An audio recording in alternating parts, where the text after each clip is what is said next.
and welcome to IAP2 Australasia's webinar, Insights from 2015 Core Values Awards winners.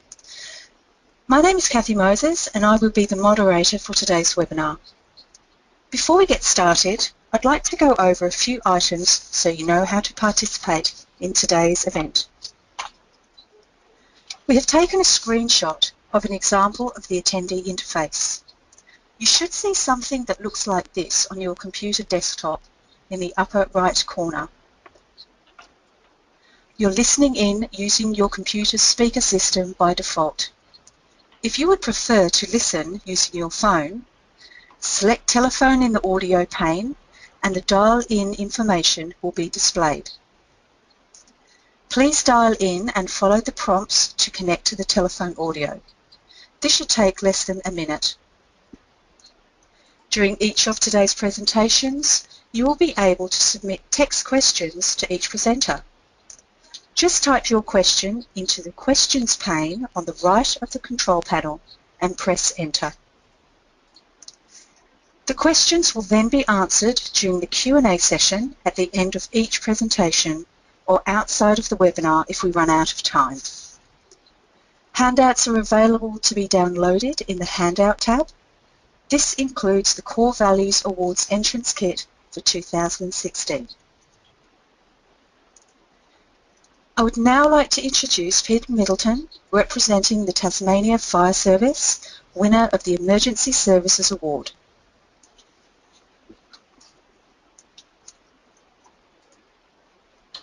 Okay, well, welcome everyone, and it is great to have this opportunity to share our multi-award winning program with you today, and also share some insights into I guess what were the success factors in what has led us to win the Core Values Award in 2015, and other awards such as the Resilient Australia Award, a national award in 2014. So I'll now go into my presentation. So firstly, I guess these awards recognise excellence in practice. They also recognise people's ability and organisations' ability to lead practice and be innovative in what we do. And that's certainly what our program, Bushfire Ready Neighbourhoods, has achieved in our state of Tasmania. So what is Bushfire Ready Neighbourhoods, you may be asking, and what is it that makes this a community engagement approach? So I'll give you a bit of information about the program and what it is. So it's, as it says on the screen there, it's an emergency service agency targeted community engagement approach to both bushfire prevention, preparedness and response. And this recognises that it's across the spectrum of emergency management. Ultimately, the program aims to build community safety with our communities, and also to work with communities to build greater community resilience. And I guess the word I'd like to highlight there is that it's very much about working with communities and taking that community-led approach rather than working for communities or doing for communities. So why take a community engagement approach? What's been fundamental in driving us and the evidence base behind our practice? And there's been a number of things, but a big shift in our industry was the Victorian bushfires in 2009, where we saw 173 lives lost, over 7,500 people displaced, a significant event with significant outcomes. With this event followed a series of other natural disasters, including this recent bushfire season, where we saw fatalities in Western Australia, South Australia, and unprecedented length of fire season in Tasmania. You can see there on the screen that the cost of natural disasters is significantly increasing. So we're looking at, by 2050, we're looking at costs heading up into the 23 billion plus range per year. And that doesn't take into account the full picture of climate change. So very much what guides our community engagement approach is that evidence and an evaluative approach behind what we do. We also, I guess, needed to, from that time of the Victorian fires in 2009, start to look at unique and alternate ways to engage with communities and with people and within our own organisation. And we recognised that one of the big factors is that people are still not and continue to not, in many areas, not prepare for bushfires. The percentage of people that undertake written bushfire plans is in fact, very low. And we can't just expect to throw a whole heap of information out there, such as brochures, TV commercials, newspaper adverts, that type of thing, and expect people to act on that. So it's very much about taking the engaging approach, and whether that's consulting or going through to the empowerment level on the IAP2 spectrum. We need to recognise that one approach with one community may be very different with another community. And the reality, I guess, behind our methodology is that we only have so many resources. And to be quite honest, it wouldn't matter how many fire trucks we had out there. It would come down to we need to share the responsibility with communities and take that approach that's fundamental in our logo that you can see in the top right corner there, that everybody plays a part and that it is a shared approach. Oh, what have I done? Just bear with me for a moment. So yeah, in terms of, I keep bringing it back to that evidence approach and that guiding our work. There was an immense amount of work that went into this, and between 2009 and 2013, we went on a joint collaborative journey with our research partners, being the University of Tasmania and the Bushfire Cooperative Research Centre, to really look at looking at the theory that was out there and shifting that into a practical sense and trialling it in an action-based research approach. So in that time we trialled taking a community engagement approach with communities and with a variety of different communities out there, communities with different makeups, different fire risk scenarios, and different demographic scenarios as well. So significant research behind what we were doing. In terms of that underlying methodology that we do take, it's a number of things, but at the heart of it is that community development approach and recognising that we can't just take a one-size-fits-all approach to everything we do with communities. We need to go in open-minded with communities and not have things predefined from the start. In our award nomination, we talked about three key areas that drive our methodology and drive our practice in what our team does. And they include our organisational values for the Tasmania Fire Service, which consist of four key values, including service, professionalism, integrity, and consideration. The second one, and probably the most important one behind what we do, is I mentioned that community development approach, but taking an asset-based community development approach to what we do. So recognising the gems within communities, recognising the leaders and the assets within communities that can drive the process of building greater community resilience, and that we're purely there as a facilitator and to work and help communities rather than be at the forefront at all times.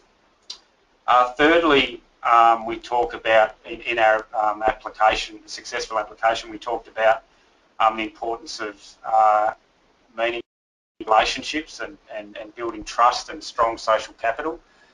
But this takes time, and I think that's really coming to fruition at the moment with our program being at the end of our phase 1 of working with communities, in that we're seeing a lot of work go on over the last 2 years with 16 communities, and we're now, it's really now that we're seeing that strong social capital and the fruitions of what that achieves.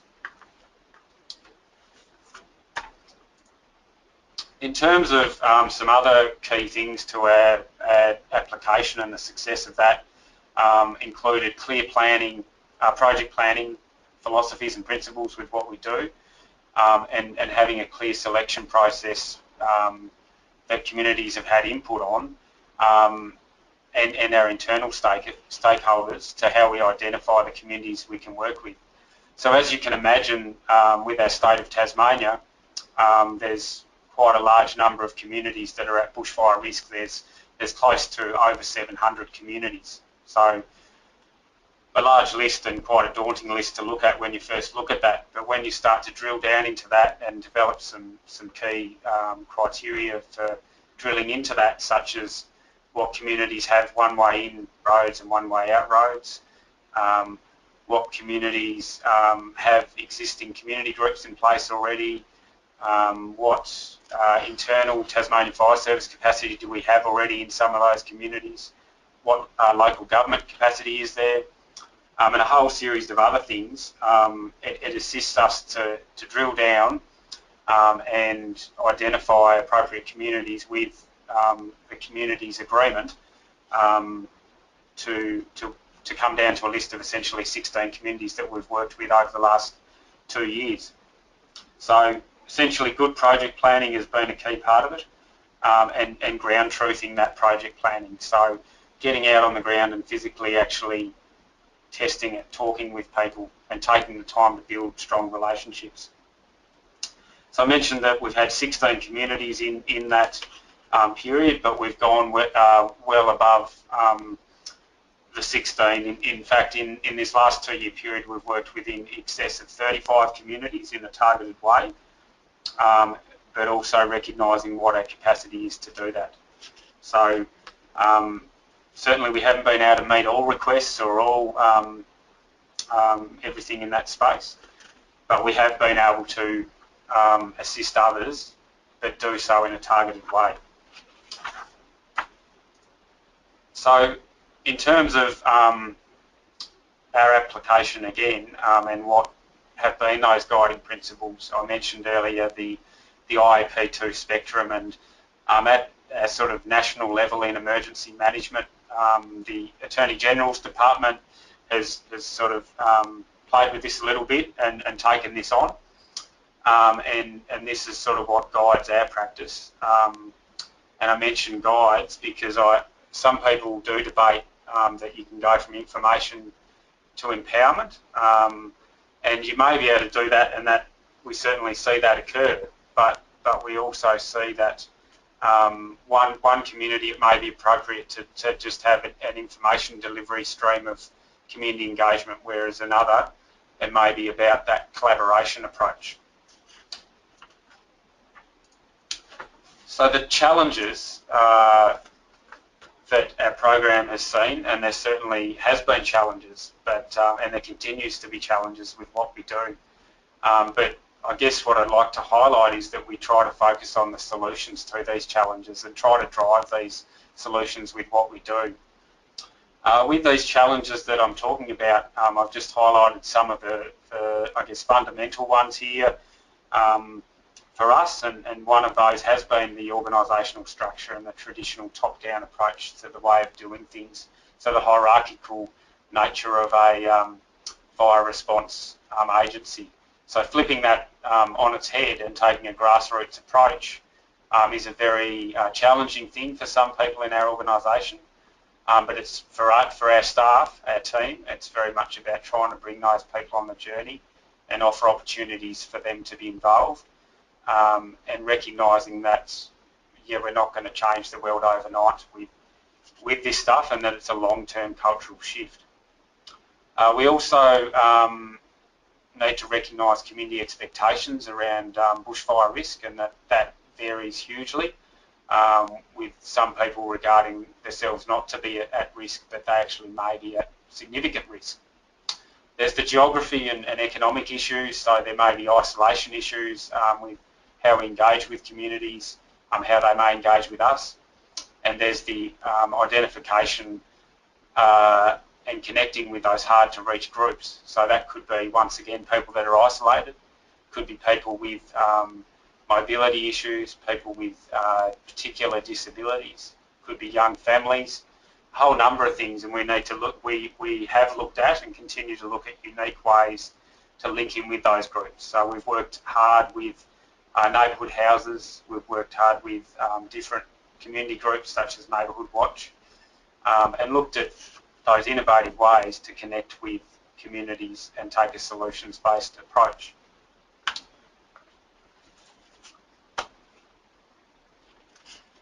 Okay, so to conclude the presentation and what I guess has been the big success factors for us and what others can take from us, it's really been about that we all play a part in this and highlighting that when we work with any of the stakeholders, whether that be internal or external. We recognise that there needs to be that organisational commitment from both at the grassroots level of our volunteers right through to our chief officer within our organisation. There needs to be recognition of the need for cultural change and investment in this space, and there has been through the investment in this program, and that includes a number of staff being employed and this program being core business for our organisation now and into the future. Partnerships and collaboration are also fundamental, and we spend a lot of time in that space developing it and strengthening it. And innovation and continuous improvement is the final one I've got on there, and that relates to trialling new ideas, utilising technology. For example, just a quick one, we had some work done with a university research student around a touch table technology, which is like a large iPad on legs, and that was one example of where it was an innovative engagement tool that could work with the community to engage with them in a unique way. Okay, so finally, what I'd like to do is just encourage everybody to check out our program further, and happy to have anyone contact me about our program or our community engagement approach. Encourage you to log on to this website and find out some more. There's also a PDF attachment about the journey of the program and the successes, challenges and opportunities that have come about. So thanks for your time, and I'll hand back to the facilitators. Thank you, Peter. That was very good.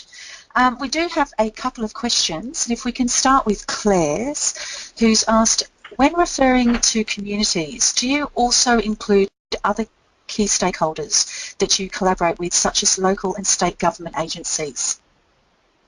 Yeah, great question, Claire. And when I refer to communities, I'm referring directly to small towns or a cluster of towns or an area. So what we sort of technically call a human settlement area. In terms of when I was referring to stakeholders, that's when I'm sort of referring to community groups, which could be both internal or external, which could be a council or could be another department within our editors. That's great, thank you. And we have a question from Yvonne, who would love to know if the budget was a challenge. How much was available for this project? Yeah, another great question. And in terms of trialling the project, we received federal funding, put in for what was called at the time a Natural Disaster Resilience Program fund, and that funded the pilot. And then beyond that, yes, there certainly was challenges in gaining ongoing funding to make it core business and a program for TFS, but the evidence base and the timing with major fire events and the worth of the program certainly played a significant part. But but yeah, there was significant challenges in gaining that over time, without a doubt. That's great. Everyone's saying thank you for your answers, Peter. And there's just a query about the PDF document regarding the awards. And for those people that are interested, yes, the IAP2 Australasia entrance kit is available to be downloaded from this webinar, and it is in the handout section. Well, Peter, thank you. That was incredibly informative, and we appreciate the time and effort you've made in presenting this for us today. We will now move on to our next presentation, and we're going to hear from Janell Kopplhuber, who's representing the City of Greater Geraldton, the winner of the Smart Budget Award. Thank you, Janell. Thank you very much.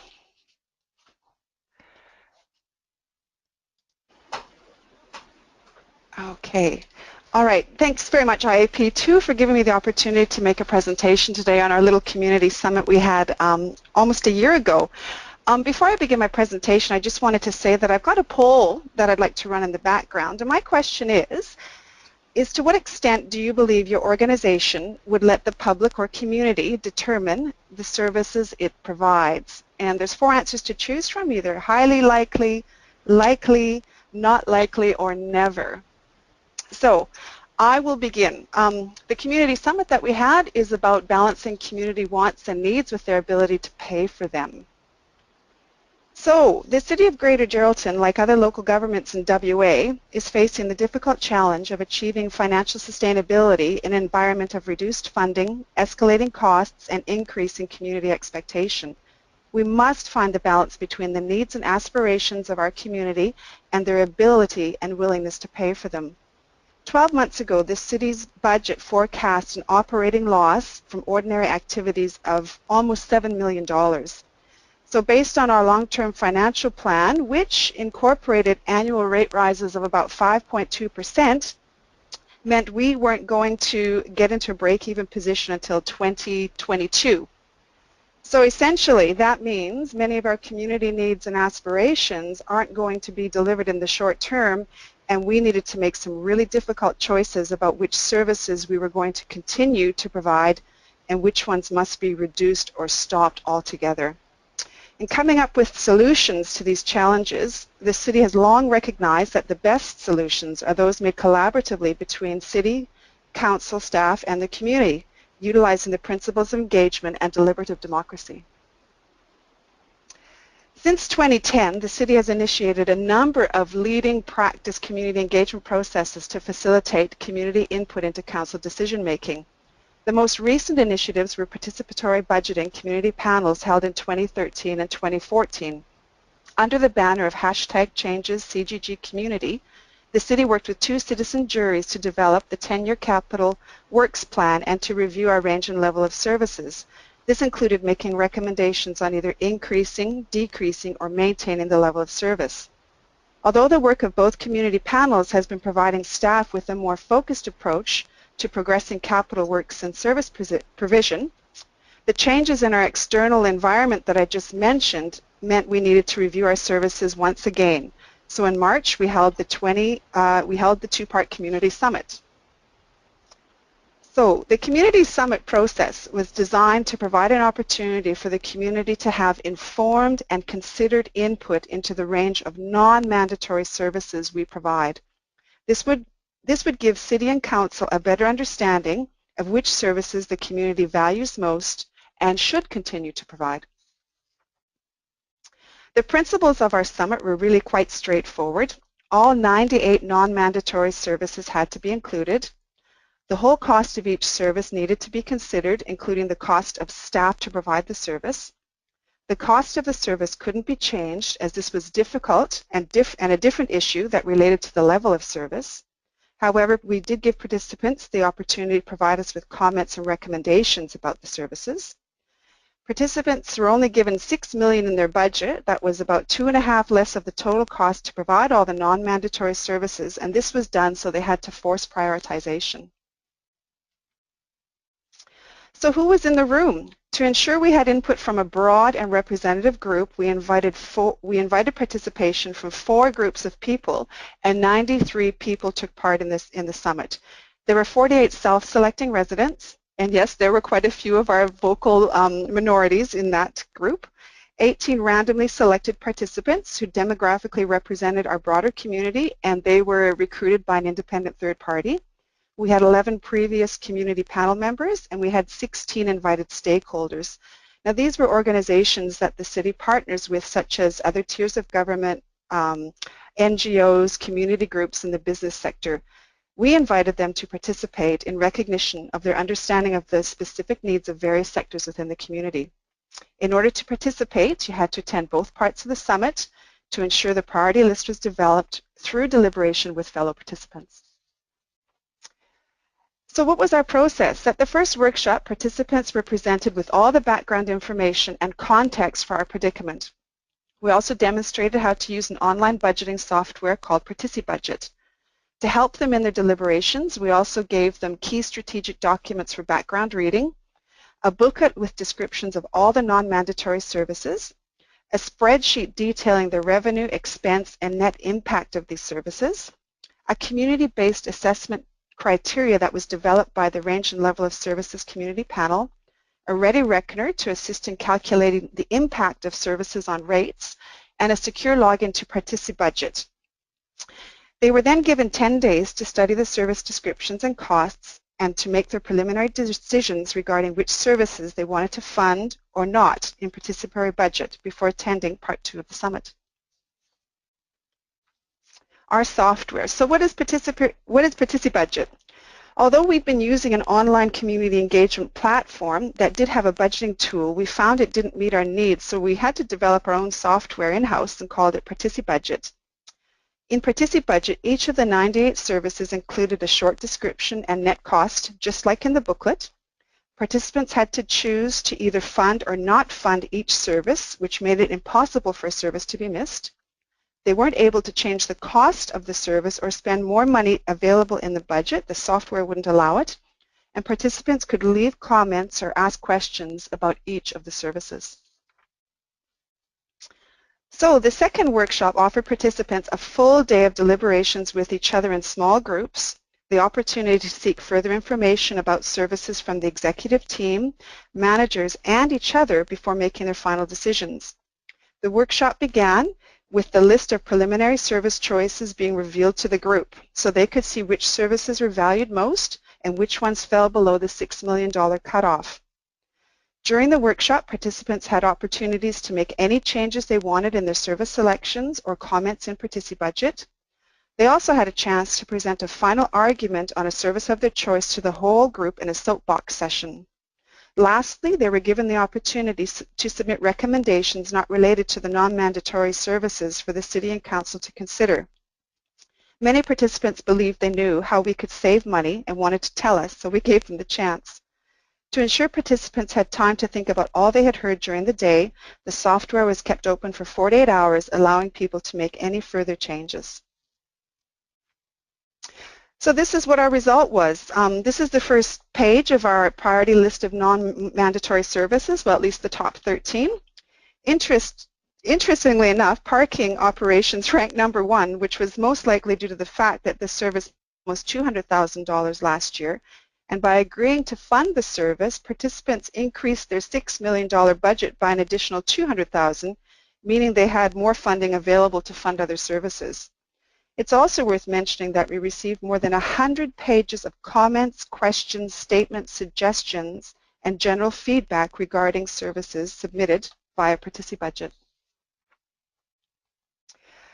As community engagement practitioners, we know there are often many secondary outcomes community engagement achieves. Some of ours were improved alignment of services with the needs of the community, a better informed community, clear directions on which services to cut, a shared responsibility between the community and council in regard to facing cuts or the financial restraints we operate under, improved trust between the city and the community. Our community is pretty used to and expects high quality public deliberation, increased public legitimacy of decisions made by city and council, a better informed council, and more community champions for the city.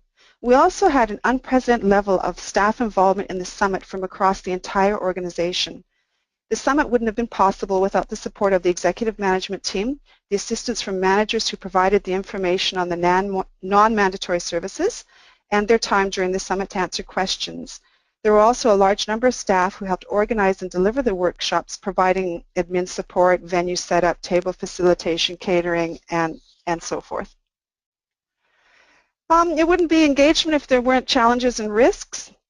Many participants disagreed with the restriction of not being able to change the level of funding allocated to a service.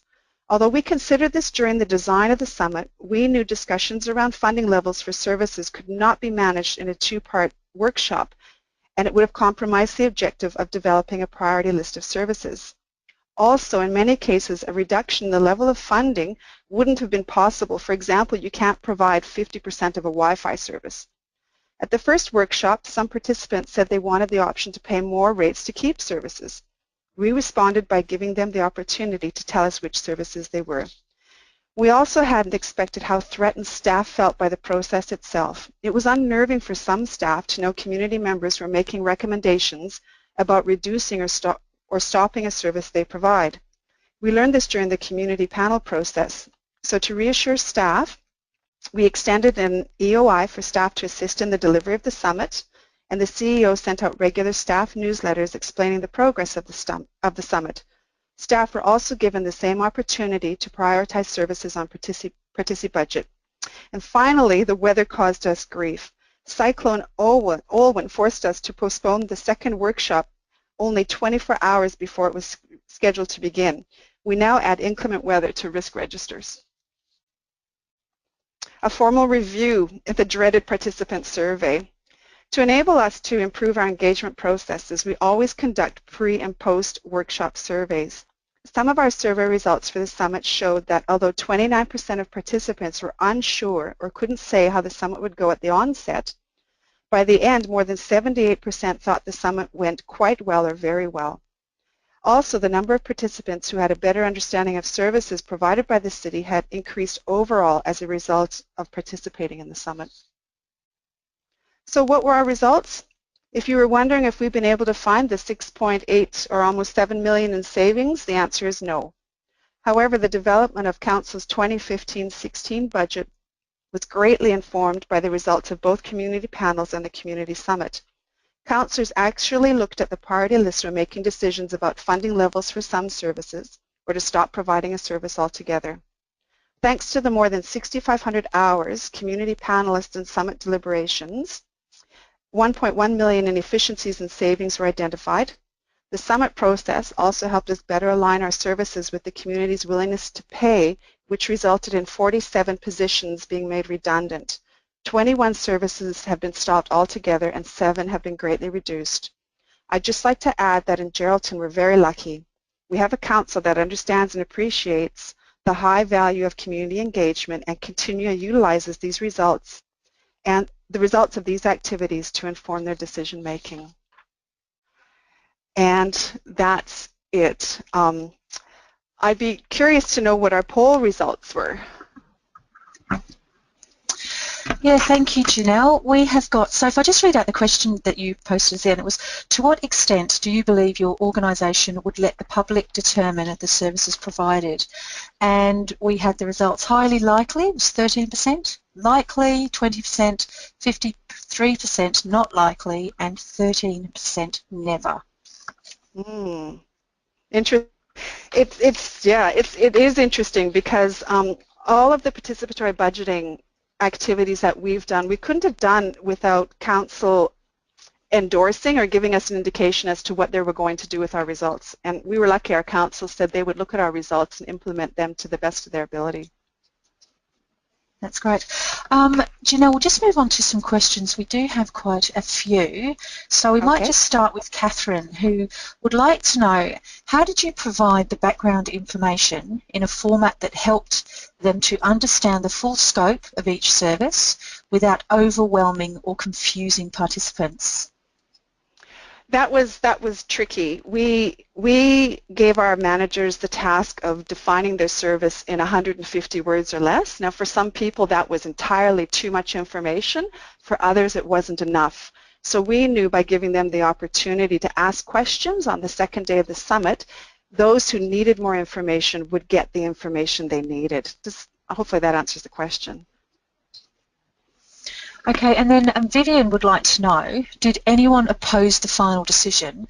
And if so, how did you manage this?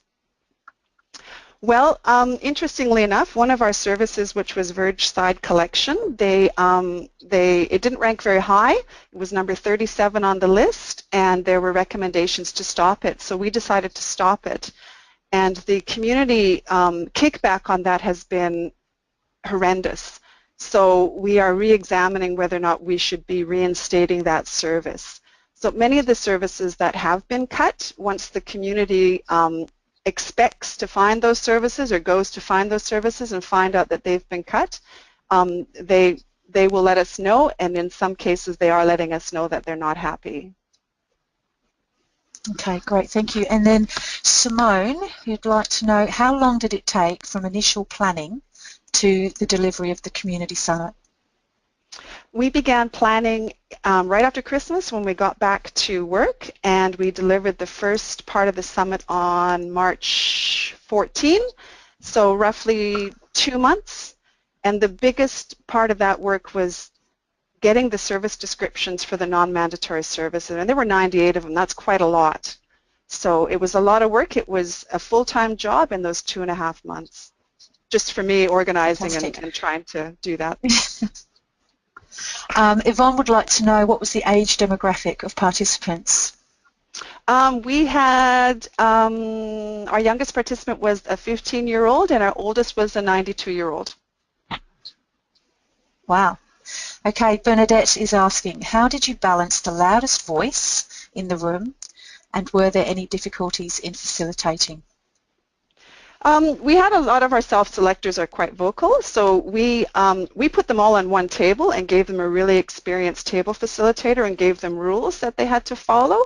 So everyone had only 2 minutes to discuss a service, and that was it. And they were kept to it with little hourglass or little timers, so that one person couldn't dominate the conversation. And during the soapbox period, you had 1 minute to present your final argument on a service. So that way, and you could only present once, so you didn't have the same people getting up and talking about 10 different services. Okay, and Emma would like to know, is Partici budget available for others to use? Oh, that's a good question. I don't know. I could certainly find out, though. Okay, well, if we look into that and we can feed that back to everybody after the webinar. Sure. Sue would like to know, no, we've got,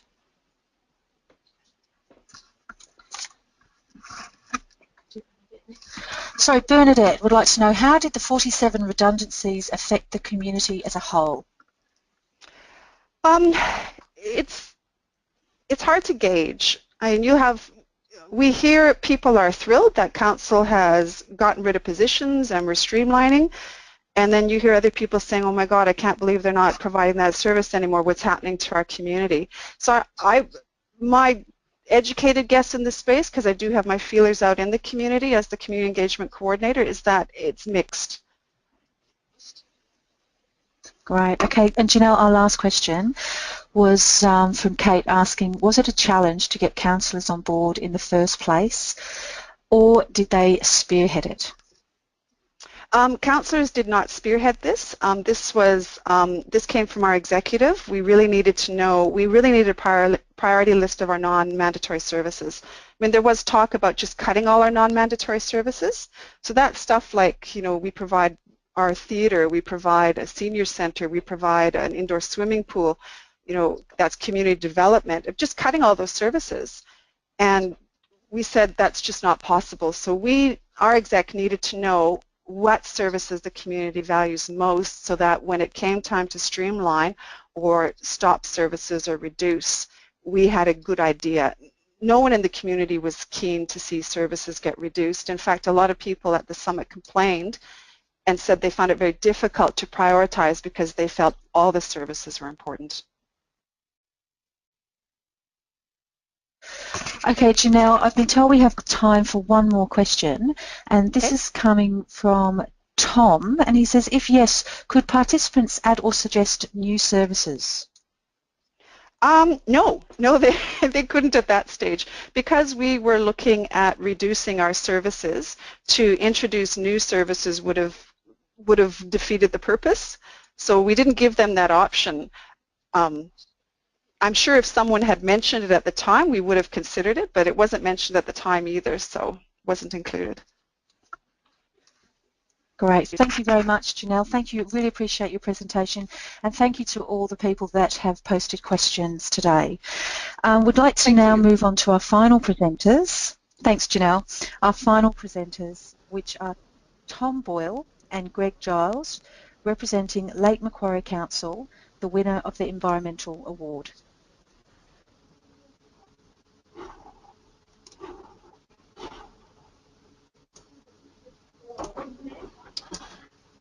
Thanks, Kathy, and Giles up. Greg. Thanks for letting us have the opportunity to share our story. My name's Tom Boyle, and I'm just going to hand over to Greg now, who will run us through the presentation, and I'll interject as we go along. Thanks, Tom. Yes, I'm Greg Giles, and Tom and I have worked on this project along with Angela Felton and Kate Davies from our communications section here at Lake Macquarie Council. Unfortunately, they couldn't be here today, although they're the ones that have actually put most of the work into our community engagement and communication strategy. Tom works in our strategic planning section of council, so looking at land use and urban planning, and I work in our sustainability section, which looks at environmental strategy and natural disaster management. And although we're going to concentrate today on obviously on the community engagement aspects of this project, we need to provide a little bit of context, I guess, too, about what the project was and what we were doing.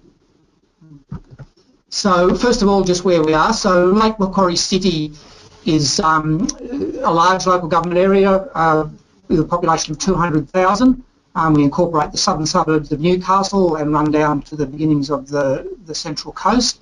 And at the centre of our LGA is Lake Macquarie itself, which is a very large lake, and a lot of our focus is around managing the effects of urban settlements on that lake, because that's why people love to live here. But it also presents some hazards that we have to manage. The area that we're looking at is on the eastern shore of Lake Macquarie, and it sits on very low-lying land between the Pacific Ocean on the right-hand side and Lake Macquarie on the left-hand side. And we targeted the suburbs of Marks Point and Belmont South. We chose the area because we wanted a community that was relatively cohesive, but also was small enough for us to be able to, at certain stages, communicate directly with all of the residents. So there's about 1,200 households and about 2,000 residents in that area. And also because the point of doing the local adaptation planning that we did was that it needed to be done at a very local and neighbourhood scale. And also we picked it because it represented a mix of land uses from a small commercial centre to a major highway to medium and low density residential. The issue we were dealing with was the effect of sea level rise. So the lake is connected to the ocean, and so as the ocean rises, so will the lake. And in these low-lying areas, over time, that presents a new hazard, which is that certain areas, the ones that are shaded here on this map, will become permanently covered with water. And the photo indicates a recent minor flood, but that's the sort of level of water that would permanently lie in those areas unless we make some plan to prevent that from happening. So obviously this is a big threat to these communities. And also we get late floods, which add about another 1.5 metres of water to those levels. So you can see that would be increased also with the rising. So this was the issue that we had to address. The residents there have experienced floods, although relatively minor flooding in the past. There was a difference in attitude, I guess, to those that had experienced floods residents and those that hadn't, although even those that had experienced them tended to have different attitudes. Some recognised that this was a proxy for where water might be permanently and that that was an issue. Others tended to have a view that said, we've had floods before, we've lived through them, it's not a problem. And then, of course, newer residents, I guess it was a little bit more difficult for them to visualise exactly what was involved. And the effects on the community, this is just really to draw your attention to the fact that although residents are affected in terms of the effect of flooding and inundation on their homes and properties, it also affects, and council's interest comes from a lot of public land and public assets, and such as roads and drains. There's also state level regional infrastructure involved, and there's also a lot of natural assets such as wetlands that will be affected. So all of these had to be considered. There was a community interest in them, but obviously different stakeholders have different levels of interest in these various assets and their effect. So this is obviously a complex problem involving a lot of people. There's not necessarily a single or simple or one answer solution. There's a lot of uncertainty involved about how quickly these things will happen and how they will affect people. So obviously we had to make a decision about the level of community engagement, and we decided on a collaborative approach. The decision to work with local communities was no accident. When we did a study to look at the level of hazard around the whole lake, we actually had a community engagement process to do with that. And in those workshops and online, we ran a survey, again, a sort of forced choice, where we asked people to list 10 management priorities that ranged across social, environmental, governance and economic issues. And the issue that scored the highest priority of all of the issues that we listed was the one that said that local communities wanted to have a say in the planning of the local responses to this. So in a sense, the collaboration was honouring and recognising that early on in the process, but also technically the effect of this hazard, even though it's fairly uniform around the whole lake, the effect will be very different on different communities. We've got communities that range from semi-rural communities through to highly urbanised regional centres. The area we chose to start with falls somewhere in between those. The collaboration started out by having 2 workshops around what people actually wanted from the collaboration, what they would see would be successful, how they wanted to go about it. But we walked in at the beginning to a storm of, I guess, community outrage and fear and concern, partly to do with the uncertainty and the newness and the innovation and the fact that people hadn't really had to consider these issues so directly before, and also not helped by some of the press coverage, which varied from the, I guess, the attempt at humour, but also through to focusing on a lot of the fear that was involved, rather than on some of the solutions that were actually more likely. So the first thing we had to deal with was a series of mass meetings that we hadn't planned, basically saying, get out of our community, we don't want to know about this. In a funny way, that made things very difficult, but in the end it made things easier because it meant that we had a very high level of community interest, and in the end a very high level of community participation as a result, even though the motivation was probably not what we'd originally participated. Council itself began using a framework that had been developed by Marston Jacobs and the local hunter councils on decision making for coastal adaptation. You can see on one level it might look familiar, in other ways it looks very complicated. Don't worry too much about this. I guess I'm just trying to say that there was a framework there. You'll see partly as we get into it how that framework changed in the light of practice and experience. Before we actually engaged with the community, we actually did, which is what's on this slide, we also did some internal engagement. There was some scepticism amongst council staff, interestingly in particular, about collaboration, as they felt it meant that the community could influence or would want to make decisions that would be directly in conflict with the sort of more technical approach from council, and that would be hard to resolve. We also involved the councillors, who even though politically it was going to be quite difficult for them, were very supportive and generally seemed to favour the collaboration, and they were involved right from the beginning as well. So after those internal workshops, we also then began our external community collaborations, and that involved everything from things like this, which was site tours to actually look at the issues and to look at some of the processes, how tides work, where floods came, what sort of infrastructure we were dealing with, how they might affect communities, through to structured workshops and so on. The first workshops we had, as I said, was to determine the process.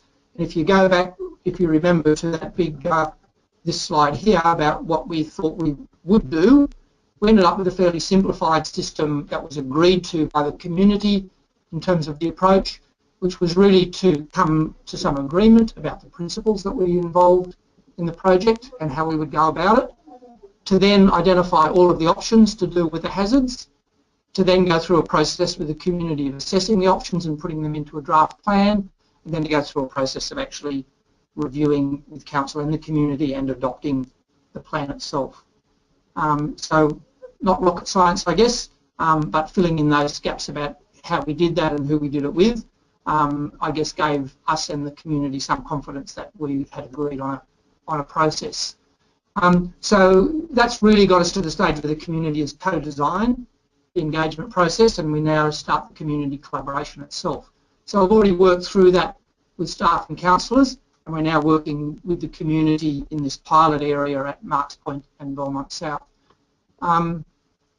So how that happened in practice was that we held a series of workshops, and before each workshop we communicated directly via newsletter and also through a Have Your Say website and various other mechanisms such as media stories and so on with the whole community, and for each of those workshops the community was invited to attend.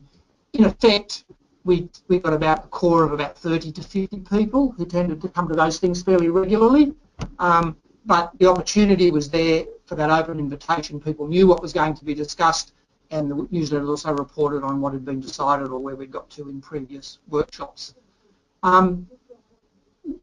Once they suggested 39 management options, everything was considered. Whatever came up that was obviously legal and not frivolous was allowed. But we developed, again with some external consultants, some objectives and criteria to judge those objectives, and this is a little snapshot of some of those. We had 7 objectives and 10 criteria in the end to judge 39 management options, which was a big task. And very quickly the community said, that is a big task, let's focus on what really matters. And they really came to us with 2 suggestions to get this to work. One is that let's just focus on what they call showstopper criteria. These are the things that actually matter. They'll determine whether things are going to be acceptable to council and the community or not. So will it actually help and protect the community and how we live? Will it actually technically be feasible to actually reduce the risk of flooding? Are the environmental effects manageable, and do the benefits outweigh the costs? And so they were the criteria that were used. The other suggestion they said was that a group of 30 or 40, open invitation, it's too big, there needs to be some consistency in technical literacy, and they self-nominated a smaller group that sat down and met virtually fortnightly over nearly a year to go through all of these things and assess them and come up with a criteria against these showstoppers. And in the end, they came up with some core strategies that would make up a plan, as well as about 16 other strategies that weren't essential, but that would possibly help, and dismissed the other 22, I think it is, including some big engineering solutions. So there's a lot of ideas about big engineering that either didn't work or were not practical for various reasons. But they developed this strategy during the collaboration. I guess it's interesting to see we tried to communicate things very much by using real examples and graphics, and this seemed to have worked very well, and this, for example, was sent out in the newsletter as a way of showing that this is the strategic plan that we've come up with. The other thing just worth mentioning is the cost-benefit analysis. It was very complicated. It still is. It's still a work in progress. But it showed that strategy, the costs the benefits narrowly outweighed the costs. It was sort of neutral. But that was a telling decision, and I guess it would have been perhaps much more difficult to get council or community acceptance if that had come out against the strategy that was being proposed. Again, communicating these things, we tried to use infographics to summarise things, but always backing this up was access to full reports, information on our website for those that wanted to go and look at the detail, as well as the usual processes of putting it on public exhibition and submissions. So just some of the lessons. First of all, by taking the time and the effort to go through, so for example, developing those 39 options, probably 3/4 of those were options that we already considered or were in plans already in council, but we started from scratch and basically said to the community, you suggest your options and we'll consider them. And that gave a high level of ownership, but also a high level of trust, I guess, that we were willing to consider their suggestions as well as ours. And that continued through the whole process. Identifying the options was easy. Assessing them was obviously much more complicated, and in the end we used a simplified process that was suggested by the community. It worked actually very well in the end, although I think if we'd come up with more difficult options such as retreat or very expensive engineering options, that might have made that process a lot more difficult and a lot less popular in the community and would have put it under threat. So we're getting to the end of time, so probably I'll just finish there and ask if there are any questions or comments. And sorry, first of all, in the end, this is the plan itself. It actually goes to council on Monday night. The draft plan was actually presented by the community to the councillors in a briefing session early last year, which I think is the first for council. The councillors who'd been nervous about the outcomes, especially given the confrontation at the beginning, actually applauded the community presentation, which again we believe was the council first. So I guess we see this as a success story, going from a very confrontational and difficult situation to something where the very people who were calling for council's resignation actually presented their plan to council at the end of it with the demand that council should accept this because that's what they wanted.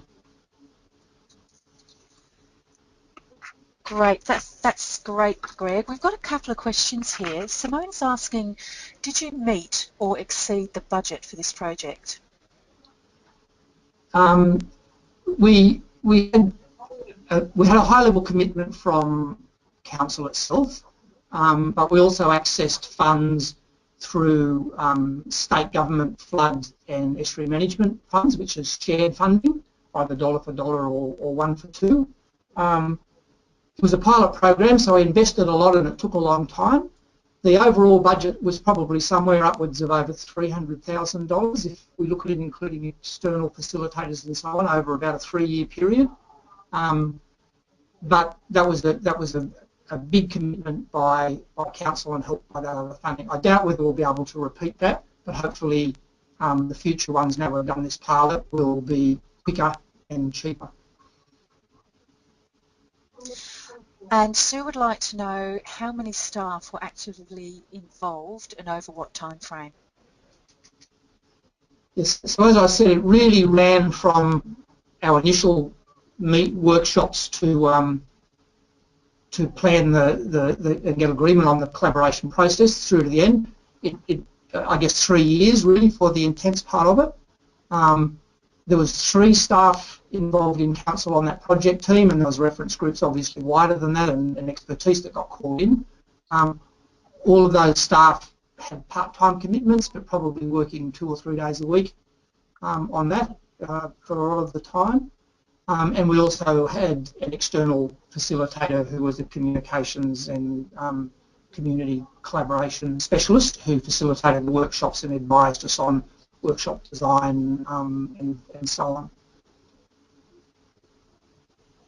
Okay, we just have to be very quick because we're almost out of time. Yvonne would just like to know, has the media stayed involved and kept interested in this? Very little. Once all of the scare was over and we got into it, there was very little media reporting, and the response at the end, when the plan was accepted, was that council had changed its mind about their original plan to demolish homes and that it was a victory for the media and the community. We had to swallow that in the sense that it was never our intention, and one of the reasons for going to this place was we thought that this was the sort of outcome we would get. But the fact that the community saw it as their victory, I suppose, was also a victory for that collaboration process. So we've just sat back and said, okay, it's their plan now, that's fine. Okay, that's great. Can I just say thank you, Tom and Greg, for your contribution today. And once again, thank you for those questions that people have posted. And with that, it concludes our webinar session for today. And on behalf of IAP2 Australasia and our presenters, thank you to everyone for attending today's event. And a special thanks to our presenters and the valuable insights that they shared with us all.